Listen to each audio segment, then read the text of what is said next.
Hi guys, this is mini Chawla from smart start. मेरे पास काफ़ी सारे स्टूडेंट्स की इंक्वायरीज आई हैं कि आपका यूएस का इंटरव्यू फर्स्ट गो में कैसे क्लियर हुआ है।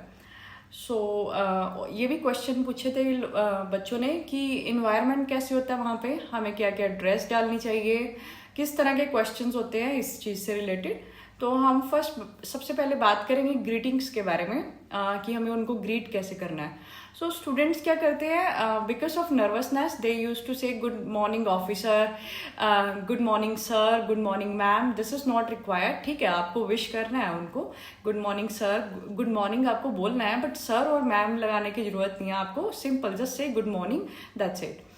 अब बात करते हैं दूसरी चीज के बारे में, जो है आई कॉन्टेक्ट। अब काफ़ी सारे इंस्टीट्यूट्स में या कहीं पे भी, जैसे अगर आपको ट्रेनिंग दे रहे हैं यूएस इंटरव्यू क्लियर करने के लिए, वहाँ पे ट्रेन किया जाता है just make an eye contact with the interviewer. आपको आई कॉन्टेक्ट बना के ही रखना है। सो लेट्स से अगर हम हिंदी में या पंजाबी में बात करते हैं, we never make eye contact every time. हम रिजिडली फॉलो नहीं करते उस चीज़ को। अगर हम बात कर रहे हैं तो हम ये नहीं है कि हम कॉन्टिन्यूस हम आंखों में ही देखते रहेंगे। Obviously he work on his computer, वो अपने कंप्यूटर पे भी काम करेगा। तो आपको रिजिडली इस चीज़ को फॉलो नहीं करना। Keep it natural. हमें आई कॉन्टेक्ट बनाना है, बट नेचुरल रखो। ये नहीं कि हाँ आप उसकी आंखों की तरफ ही देखते रहो, कि हम और कहीं देखे ही ना। या आपको ये भी दिखाना है उनको कि हाँ, कि आप जैसे कोई आंसर है आप सोच के बता रहे हैं, लाइक इस तरह से हम बात कर रहे हैं तो मैं कुछ सोच के बता रही हूँ। मेमोराइज आंसर्स नहीं है। Third and the most important step which is memorised answers. तो स्टूडेंट्स क्या करते हैं, काफ़ी सारे आंसर्स को रट्टा लगा लेंगे। रट्टा लगा लेंगे, like being an IELTS trainer from the last 9 years. मैं 9 साल से मैं आइल्स टीच कर रही हूँ। तो रट्टा लगाना, लाइक मेरे पास अब आइल्स का कोई स्टूडेंट आता है, अगर वो स्पीकिंग में कुछ रट के भी आया, मेरे को 2 मिनट में पता चल जाता था कि हाँ उसने रट्टा मार रखा है। वो तो डेली का उनका काम है इंटरव्यूज लेने। तो memorized answers are not acceptable. आप मेमोराइज मत कीजिए आंसर्स को। रादर आपके जो अपने खुद के आंसर्स हैं, लाइक फॉर एग्जाम्पल आप B1 B2 वीजा अप्लाई कर रहे हैं, so tell them your clear purpose of visit, कि आप क्यों जाना चाहते हैं, रादर देन कि हमें स्टोरी बनाना कि वही रट्टे की 2 लाइन्स हमें लर्न करवा दी हैं तो मेरे को वही बोलनी है। तो वो क्लियरली 1 मिनट में आपको पकड़ लेंगे अगर आपने रट्टा लगा रखा है।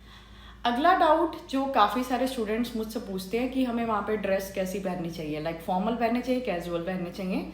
सो आई वुड से जिसमें आप कंफर्टेबल हो वो क्लोथ ज़्यादा मैटर करते हैं रादर देन फॉर्मल। क्योंकि जो चीज़ें आपने कभी पहनी ही नहीं है आप वो डाल के चले जाओ वहाँ पे। फॉर एग्जांपल अगर आपका प्रोफेशन है वो और आप फॉर्मली पहनते हैं, फिर कोई प्रॉब्लम नहीं है, आप फॉर्मल डाल सकते हो। बट जिन स्टूडेंट्स ने कभी पहना ही नहीं है, या विजिटर वीज़ा वालों ने जिन्होंने कभी पहना ही नहीं है फॉर्मल क्लोथ्स और वो डाल के जा रहे हैं, सो वहाँ पे obviously it will be a problem. अब मैं अपना एग्जाम्पल आपको बताती हूँ। मुझे काफ़ी सारे स्टूडेंट्स ने एंड मेरे फ्रेंड्स ने भी on the same day of the interview मेरे फ्रेंड्स ने बोला कि आप सूट क्यों पहन रहे हो, बिकॉज ये आपका विजिटर वीज़ा का इंटरव्यू है, आपको एटलीस्ट फॉर्मल क्लोथ्स पहनने चाहिए, you will be rejected for this.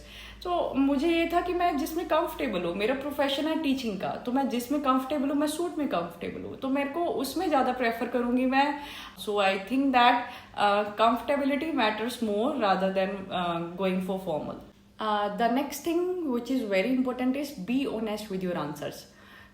आपका जो भी पर्पस है वहाँ पर विजिट करने का, टेल देम क्लियरली एंड कंसाइसली कि आपने क्यों विजिट करना है, या आप वहाँ पे किसी भी यूनिवर्सिटी में आप एडमिशन लेना चाहते हो तो क्या पर्पस है आपका वहाँ पे, पर्टिकुलरली आपने यूएस से ही क्यों चूज़ किया है वहाँ पे पढ़ने के लिए। आप जितना ऑनेस्ट रहेंगे आंसर्स में, उतना हेजिटेशन कम होगा, उतना हमारा नर्वसनेस कम होगा। तो जितना हेजिटेशन कम होगा उतना आप क्लियरली आप अपना आंसर दे पाएंगे, और वो भी आपको जज करने में उनको भी ईजी हो जाएगा। Then we have to arrange our documents. हम जैसे अब क्यू में खड़े होते हैं तो हमें पहले ही अपने डॉक्यूमेंट्स अरेंज करके रखने हैं। लाइक सबसे पहले मेरे से पासपोर्ट लेंगे, तो फिर आपकी बायोमेट्रिक होगी दोबारा से एक बार वहाँ पे इंटरव्यू के टाइम पे भी। अपने डॉक्यूमेंट्स अरेंज करके रखो उसी के अकॉर्डिंग कि हाँ हम हमारे से क्या क्या मांग सकते हैं। B1 B2 में तो नहीं इतने डॉक्यूमेंट्स चाहिए होते हैं, like they just need your passport only. But अगर कुछ डाउट या उनको कुछ भी डाउट है, लाइक बैंक स्टेटमेंट्स चाहिए आपका, मैरिज सर्टिफिकेट चाहिए आपका, कुछ भी चाहिए उनको documents, so arrange your documents accordingly.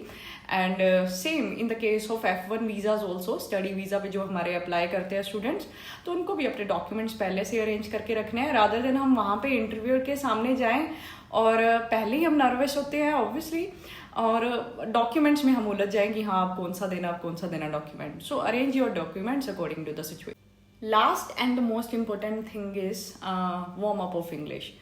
Like हम जिस तरह से एक्सरसाइज करते हैं, हमारा वार्म अप करना बहुत ज़रूरी होता है। Same in the case of English also. अगर आपको वहाँ पे जाके इंग्लिश में इंटरव्यू देना है, सो आपका इंग्लिश का वार्म अप होना चाहिए। सपोज आपके पास वार्म अप लाइक आपके पास कोई बात करने के लिए नहीं है इंग्लिश में, है ना, फ्रेंड्स मजाक बनाते हैं यहाँ पे, यार क्यों इंग्लिश बोल रहे हो। मेरे साथ भी ये हुआ था कि हाँ मेरे पास वार्म अप के लिए कोई भी नहीं था। तो आप क्या कर रहे हो, आप क्यू में अगर आप खड़े हो ना, एटलीस्ट हमें 10-15 मिनट हमें खड़ा होना पड़ता है क्यू में, इससे ज़्यादा भी हो सकता है कई बार टाइम। तो आप अपने आगे वालों से या अपने पीछे वालों से, लाइक आप कहाँ से आए हैं, आप किस पर्पस के लिए आए हैं, आप B1 B2 के लिए आए हैं, F1 वीज़ा के लिए आए हैं, तो आप उनसे बात कर सकते हैं इंग्लिश में। इससे हमारा इंग्लिश का एक वार्म अप हो जाएगा, थोड़ा कॉन्फिडेंस आता है, वार्म अप हो गया हमारा इंग्लिश का, वहाँ पे इंग्लिश बोलने में प्रॉब्लम नहीं आती। लाइक काफ़ी सारे स्टूडेंट्स बोलते हैं हमें हेजिटेशन होती है, तो वो प्रॉब्लम नहीं आएगी आपको। अगर आप प्रैक्टिस करना चाहते हैं मेरे साथ इंटरव्यू के क्वेश्चंस की, और आप दूर भी बैठे हैं, अगर आप लाइक मेरे पास काफ़ी सारे स्टूडेंट्स हैं ऑनलाइन जो इंटरव्यू के क्वेश्चंस की प्रेपरेशन करते हैं, सो आप प्रैक्टिस कर सकते हैं। आपको स्क्रीन पे फ्लैश हो रहा होगा नंबर, आप उन पे कॉल कर सकते हैं and you can take online classes.